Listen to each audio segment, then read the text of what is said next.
This is Learning the Ropes with Mr. Hammer, presented by Costen Hammer Productions. Now, on to the show with your host, Josh Hammer. What's up, everybody? Welcome to episode not one, but two of Learning the Ropes with yours truly, Mr. Hammer. Oh, wait, thank you. Oh, you're welcome. Sorry, folks, I had to do the not one, but two thing because it's the only chance that I could do it, all right? You gotta take the opportunity when you can get it, you know? I respect it. It. If Jimmy Glorious Doyle respects it, then I respect it. So without any further ado, let's hop right into it. Let's go. Folks, this is my good friend, and now yours. It's your best friend now, too. Hey. It's Jimmy. Everyone wants to be friends with you. It's because you're Jimmy. Glorious Doyle. Glorious. So that being said, Doyle, aside from all of our antics, we're actually going to dive into some fun topics about baseball and education. You had me excited at baseball. I'm glad education didn't excite you, even though you have your master's. So you had me excited at baseball. It only continued with education. Oh, what a good save. What a maneuver.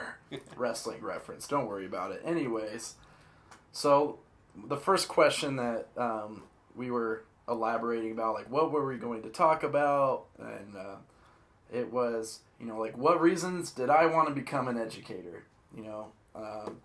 And so for all of you teachers, educators out there at Christian Brothers High School, it was because of you and the spirit that you brought to me. Yes, I was the rally leader, the school spirit leader, but none of that would have happened without my friends and the teachers that I had at Christian Brothers.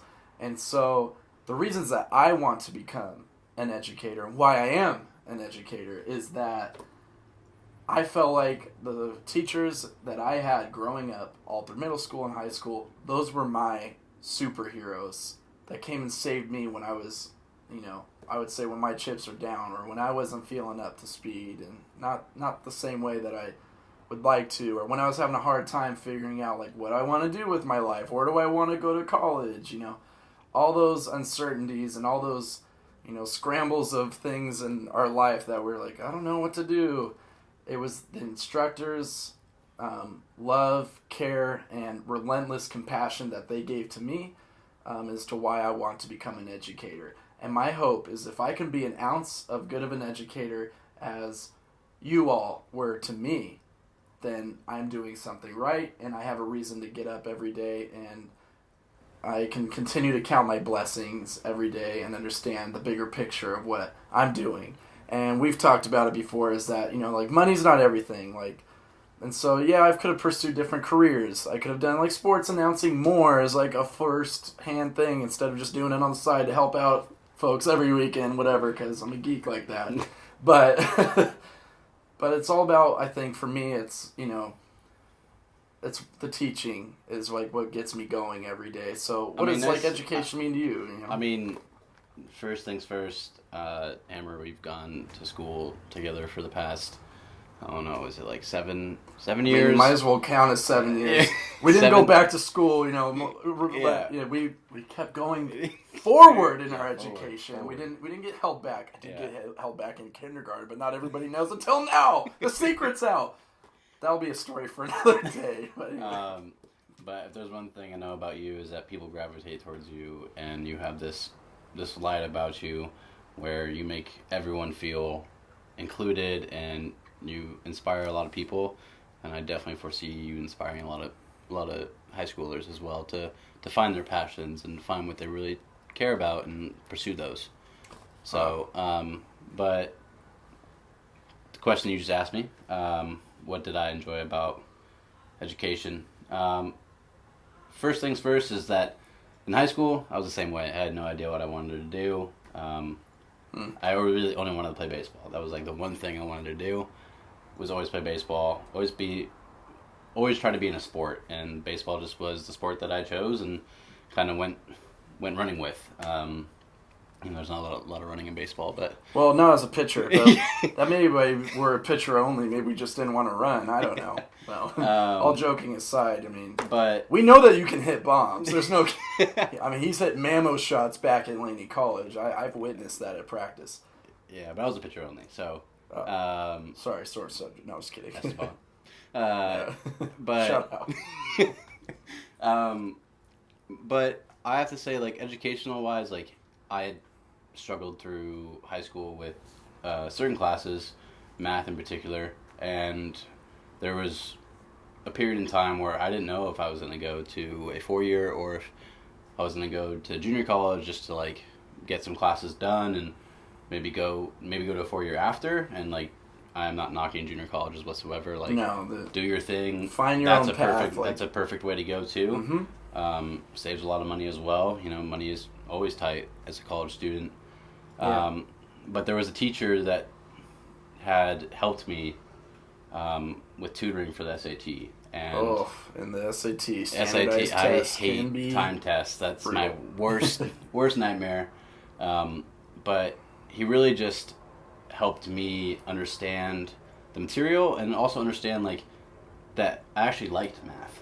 Mm-hmm. That math was, like, kind of a good calling for me. And then I kind of experienced that going into college.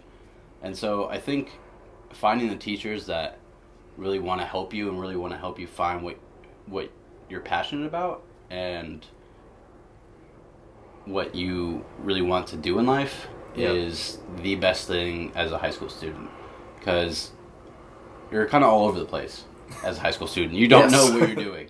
You don't know what you want to do, and that's okay. Like, but I think it's nice to actually find, like, a passion, and teachers are there to help you find that. I mean, you said it, Jimmy, and this goes right along with your passion for math and that sort of thing, but it's the bigger picture as well. You're basically saying it's not just math. And so my point is it's the whole thing that a teacher is, an instructor that I've had has taught me, is that teaching students to count and use numbers, that's fine. But teaching them what counts is best. And I think whether it's math, whether it's history, whether it's English, whatever it is that we're trying to figure it out, it's learning about what matters and what counts. And that's how we reach our fullest potential. And, even now as young adults, and that's why we're doing this podcast, because we are young adults ourselves, still, quote unquote, figuring it out. Yes. And that's what learning the ropes is for sure. Learning the tricks to do something well, or whatever it is in our daily grind. And so there doesn't have to be a right answer all the time for everything. No. But as long as we're intrinsically motivated individuals that are trying to figure out our grind, then that's how we reach our fullest potential. And that's one of the reasons I want to be an educator, is that, so students feel that way and that they can believe in themselves and find and hone in on those gifts, skills, and talents so they can be the best versions of themselves when they go out, hopefully, after my class. Like that. I mean, I know that's what most folks as educators is. You have the curriculum and the knowledge, but it's always seeing the bigger picture, and the impact that you make, I think, is where the difference really is made. I mean, education is just such a wide range of things, and I'm just blessed to be at where I'm at right now and to share this moment, because if there's hope for the future, there's power in the present. And, when we're striking up this conversation organically, having this podcast, it's interesting to see where it's already leading to. Yeah. And we talked about it. It's education and baseball. So let's jump right into it. Baseball. So how did baseball, or does baseball even currently to this day, how does that inspire your daily grind? Jimmy Glorious Doyle? Yeah, so I think, like, one of the biggest things that, like, I learned in high school was that there is going to be a life after baseball. And what? Yeah, that's unheard of. It's crazy to think about. Like, you always think that you're going to go to the next level all the time. Of course. So I kind of had to figure out, like, what I wanted to do, and math was, like, calling me, but I also kind of wanted to be in sports still, so I decided to study sports management for my undergrad. Mm-hmm. And then I unfortunately had TJ in my freshman year of college, which put me back 2 years for baseball, so I ended up getting my master's, and I got my master's in What's finance. TJ? Because some folks are like, TJ, you had a professor named TJ? Yeah, no, so No. TJ is Tommy John surgery in baseball. It's where you tear your ulnar collateral ligament, and it leaves a giant scar. We'll spell that out for you another episode. But they had to repair it with another ligament that they took out of my arm. Yeah. But that sent me back 2 years in baseball, so I got my master's in finance. After that, I decided to go into finance because I thought it'd be a good pivot towards what I wanted to do, which was eventually work in the sports industry. Yeah. But I got sidetracked and went into construction, and then now I'm working for a SaaS company in San Francisco. And what I've learned working at the SaaS company is that baseball has taught me how to grind. Oh, no doubt. And put in the long hours that need to be put in to get rolling the job up done. the sleeves and getting the job done. Going in there, getting dirty, and just trying to figure out what's going on. And as many coaches say, baseball teaches a bunch of life lessons. I think the number one life lesson is work ethic. I've never met someone with more work ethic than a baseball player or any kind of sports or any kind of athlete, to be honest. It's really teaches you just never say give up. Always go till the job is done, and you're gonna have to grind for some things.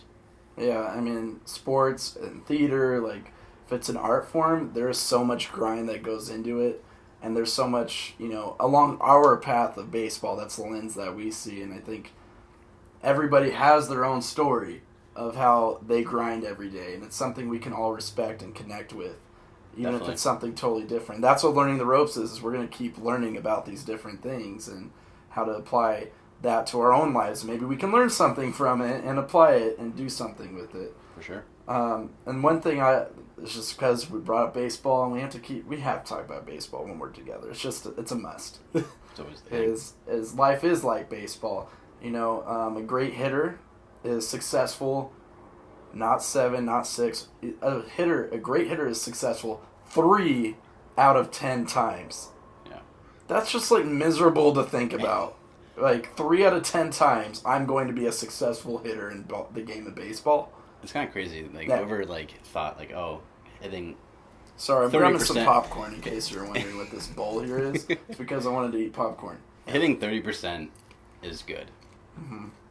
On tests, you fail if you get a 30%. Yeah, 30% on a test. That would be, yes, failing. Yeah. Yes. You're not doing so hot. But I think you're going on the point of failure, correct? Sorry, I have popcorn in my mouth, but yes. So, failure in baseball is the number one thing. You're never going to beat it. You're never going to beat failure. Yeah. It's always going to happen. 3 out of 10 times, so 7 of those you're failing. Yeah, you're failing. And as a pitcher, I mean, we were both pitchers in college. Yeah. If you have a batting average against over 300, you're terrible. Or if you're ERA. Yeah. Anyway, we could go on and on. Yeah. That's its own podcast in itself. But, failure is always going to happen, and I think the one thing that baseball also has taught us is that no matter how much you fail, it's always about how... I'm saying this Rocky, I feel like. That's all right. Rocky Balboa. Yeah.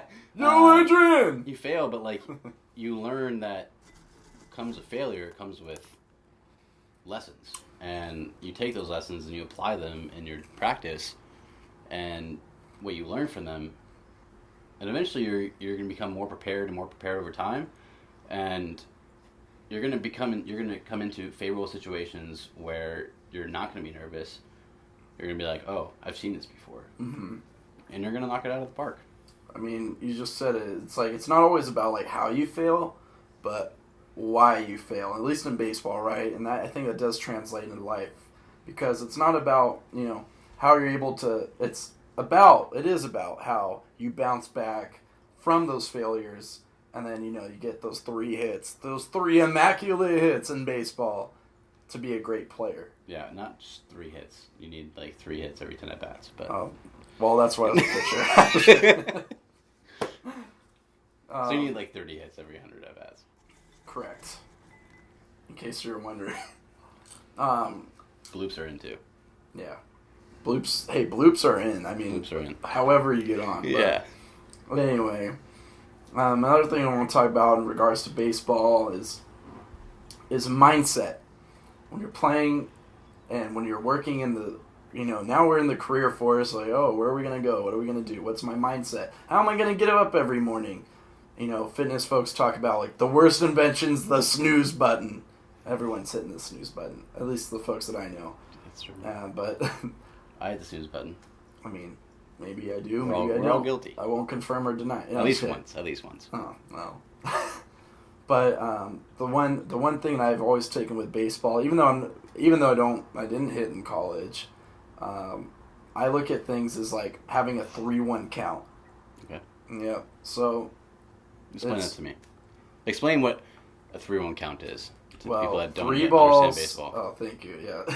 3 balls, 1 strike. So we're looking for that one pitch. Okay. We're looking for that one pitch, and we're gonna barrel that ball and hit a line drive, and we're gonna get on base. That's like I try to like keep that in mind, but more so of like, okay, if it's 3-1, okay, it's working in my favor. This is my day.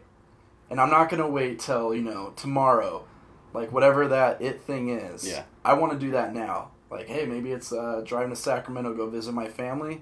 If I have the capabilities to do that and it's something I want to do, or, I don't want to wait for that till tomorrow. I'm going to do that like right now and try to make it happen. If we have something to pursue, I believe that, and if you believe in something or someone, you don't have to let anyone really tell you not to. If you have something to go get after, just go after it and make it yours. And I think, like, yeah, it's cheesy, it's cliche, but I do truly feel that, learning the ropes is a daily grind. That's why we call the show. It's a lot of work goes into this, and, into teaching and whatever it is. But I just know whatever those things, I follow those things. When I really believe in something and I truly am passionate about it, I do my best. I'm not perfect. Nobody's perfect. Like we mentioned earlier, we're all just trying to figure it out. And to me, being an educator, at least from the time that I was thinking about, like, what do I want to do with my life, I look at my teachers as, I don't just call them teachers. You'll like this, folks, is educational rock stars. Oh, I like because it. I like it. I mean, those teachers, whew, you're putting in that time and energy. Seriously. And to me, it's a noble profession. And like I mentioned, I hope I become, an ounce as good of the folks that I've had come before me as educators and who have taught me. But yeah, educational rock stars, and that's what I look at. I like that analogy. Not analogy, I like that name. Mm-hmm. It was pretty funny, actually. I was just thinking about this the other day. I was my sophomore year of college. I was back visiting my family on the East Coast, and someone asked me, my family, what I wanted to do. You're like, oh, here we go. And where do you see yourself? I responded like that with, I wanted to be a teacher. What? Yeah, it was kind of crazy. This is just the first clip. I had no idea. Yeah, and my dad shot me this look of like, no, what are you doing? My dad is very much so like, his dad is hilarious. Need to be set like in stone. Like you need to have like a solid like job that pays well and like checks off all the boxes, right? Like teaching was not one of them. Your dad is hilarious. And it kind of made me think like, if I would have pursued teaching, like I kind of want to have like I would want to have the same mindset as you do, where I don't want to piggyback off the teachers that I had before me. Mm-hmm. Like there were some teachers at H&U that I had at least that like really shaped how I went about like my professional life in the sense of the business that I work with today. Mm-hmm. And Costen actually is one of them, and his entrepreneurial style is very like motivating to me and very inspirational to me. Well, he lives by his word. Like, yeah. He says he's going to do something, he's going to do it. He's going to do it. Yeah. And the dedication, I think dedication is the biggest thing. And it shows to his students. Yeah. He didn't win the faculty of the award, faculty award of the year a word from holy names without.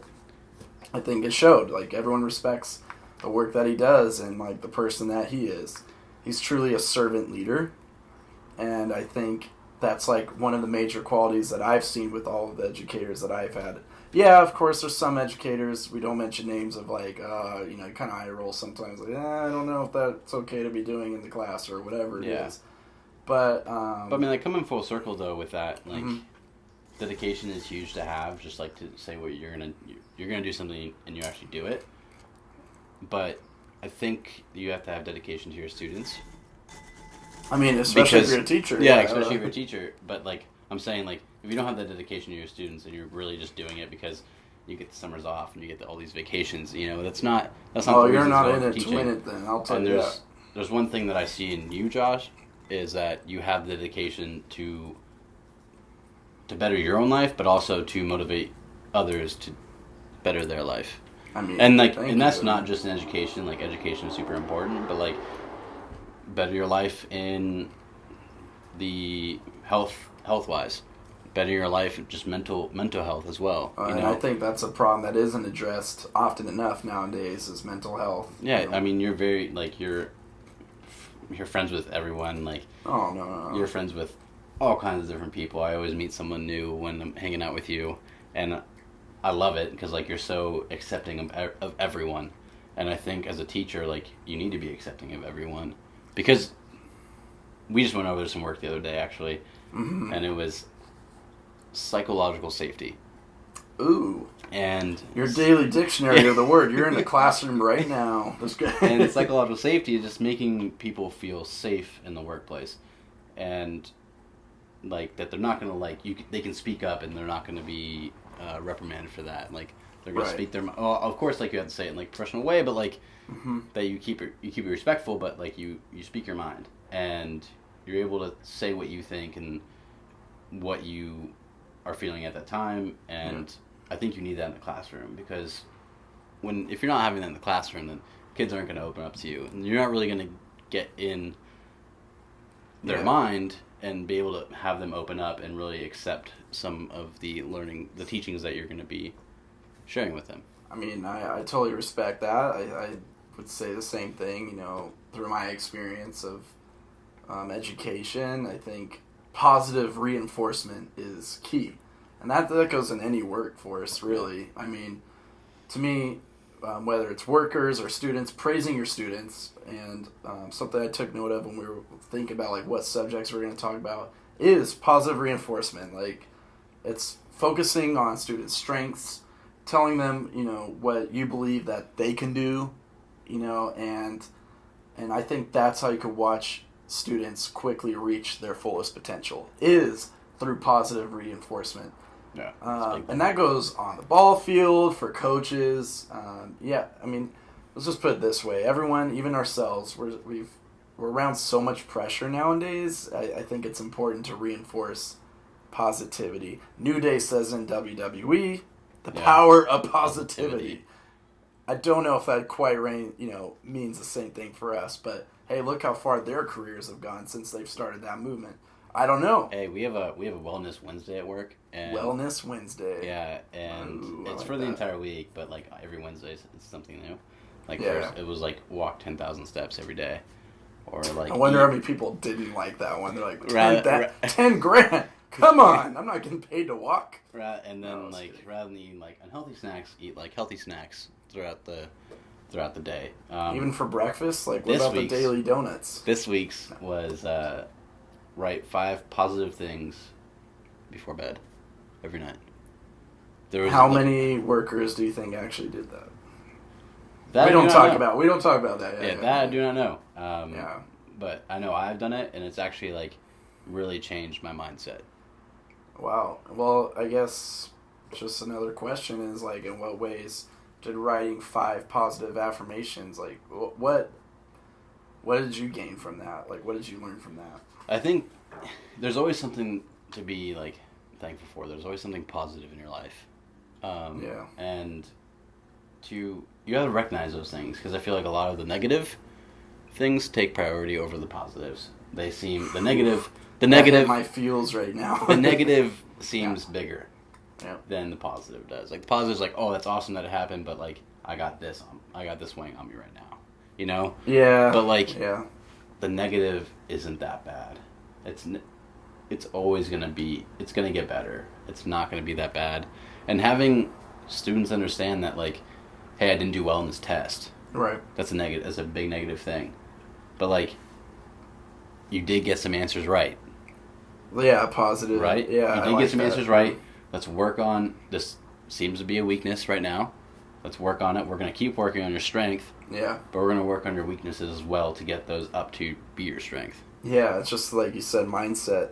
And just having them understand that you're there for them. That, like, no matter what, that you're going to be there for them. They can come to you with anything. Like, that's like I think you said in your time in high school, like, the teachers were there for you. You could go talk to them. No doubt. One thing that's a huge thing. One educator, like, actually as a coach, it taught me this particular one was like, you know, hey, instead of talking about your burdens, talk about your blessings more than your burdens. Yes. And I was like, oh, well, maybe I should start applying that now. And you know, now that you said that, maybe that's something I will report back on next go around for learning the ropes. Is I will apply writing 5 positive things before I go to bed. I know I could use it because this whole summer has been whizzing by super fast. Crazy how fast it goes. And you know, I think if there's hope for the future, there's power in the present. That whole saying, like, I don't think I truly stay in the present moment as often as I should. And I think it's just because I like to take on all these tasks and do all these things. But hey, you're a busy man. You like to create things, and you like to see those things be finished. And I kind of see you as a perfectionist.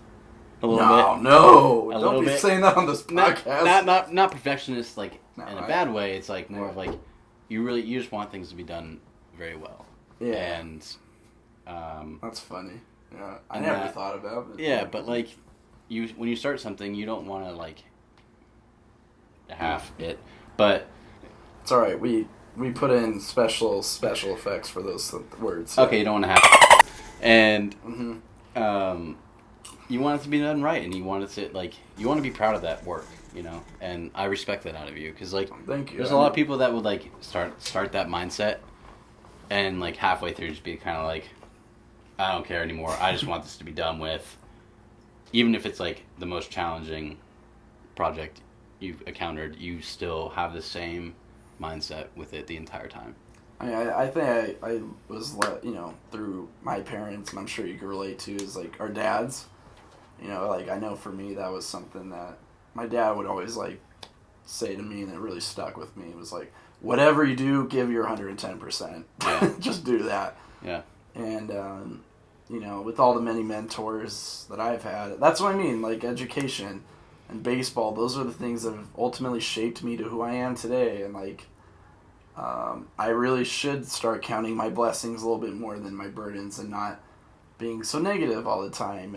And I would say I'm generally positive, but I'm very good at masking my emotions too. Yeah. And I think that goes in insecurities, all of those things. I mean, life is lifey sometimes, right? Like, we can't figure it out. As wise words of Forrest Gump, it happens. Yes. I love you, Jenna. I really hope this stuff is bleeped out. Don't worry, it's fine. I think, I mean, we all can do better, and I think I'm going to practice. I'm going to do it, and that's so. What is it? 5. So those of you that are listening, maybe you could practice with us and sound off on the comments. And if you're an educator out there, maybe drop in the comments why you wanted to be an educator, or maybe you're a coach and why you want to become a coach. I want to hear about it. We need more things to talk about because we want to keep learning, and that's why we're learning the ropes. So what is it? It's 5 positive affirmations or 5 positive things that are going on in your life at that moment, and write them down before bed every night. It'll be a long list of positive things at the end. Yeah. I think another little thing that I do that I haven't done in a long time was when I wake up, I would talk about, 3 things that I'm grateful for. Yeah. So maybe for right now, for starters, we're gonna go back to before I go to sleep. I'm gonna write 5 things that were positive in my day or what I'm feeling. It doesn't have to be perfect. Yeah, it doesn't have to be It's just perfect. getting it on paper, and just like an essay, when you finish your It doesn't have to be 5, to be honest. Like, it can just be like a 80. positive That's thing. what It can it be- was like. I learned this from a professor I had in college. It was like, listen, if you're not really sure about like where you're going with this paper or what this idea is, just put it on paper. Yeah. Because the moment you put it on paper, then you're making progress. And ultimately, that's what happened to my thesis. I had a million ideas. What am I going to do? But I constantly, every week, would put it on paper. I can totally see you just being like SpongeBob and like doing a bunch of writing and it's just like the detailed and just being like, I don't know what to do. Yeah, that's But then true. but then I can also see that the paper probably turned out phenomenal. At the end. Luckily, I made it through the master's in urban education. Hey, so we ought to write a thesis. Yeah, that's true. Well, I didn't have to write a thesis. I was like, wait, business? I don't think you I did have to write a paper though. It was. I'm not 20 pages denying you long. to write a paper, but you have to write a thesis. We won't argue. No, just kidding. His master's was probably harder than mine. No, I'm just kidding. Oh my! It was goodness. longer, but it's no, okay. getting a master's is a task in itself, no matter what it is. That it is. And it's hard to figure out what we want to do in this crazy thing. Crazy thing we called life. Life, imagination. Speaking of SpongeBob, but anyway, that will wrap up episode 2 of Learning the Ropes with Awesome. us, Mr. Hammer. Oh, hello. No tie today. Are you excited to be called Mr. Hammer? I am. I think it'd be also really cool to be called Doctor, but I don't want to go to my doctor right now. So. Oh, I was like, did you get your PhD or doctorate? Maybe that's the thing I do. I don't know. Oh. Interesting. Interesting, yes. No, it is. It's not. It's. And most folks called me Hammer. Maybe I'll get my PhD so I can teach and be a doctor at the same time. Next time we will share what Doyle's perspective of me was when you first met me. Anyway, to be continued. It's good. It's good. It's something. Yes. Anyway, folks, thank you again so much for tuning in to episode 2 of Learning the Ropes. This is Jimmy Glorious Doyle. So make sure to follow us on Spotify, iTunes, and YouTube. And on our YouTube channel that you're watching right now, and if you're listening, make sure to go onto our YouTube channel of my own personal one, Josh Hammer, or Costen Hammer Productions. Make sure to like, subscribe, and turn on those notifications so you know exactly when the next content drops for Costen Hammer Productions video content. And last but not least, save the date for August 16th as we will be in attendance for Psycho Fest. Costen, shout out to you. We're here to support, and we're going to make sure we bring the thunder on August 16th for Psycho Fest. You know what I heard about Psycho? What'd you hear about it? I heard it was insanely good. Oh, man. I think he's right. Psycho is insanely good. Thank you all again. Take care, everybody, and we'll see you next time on Learning the Ropes, episode 2 out. See you there. Or maybe not. Take care.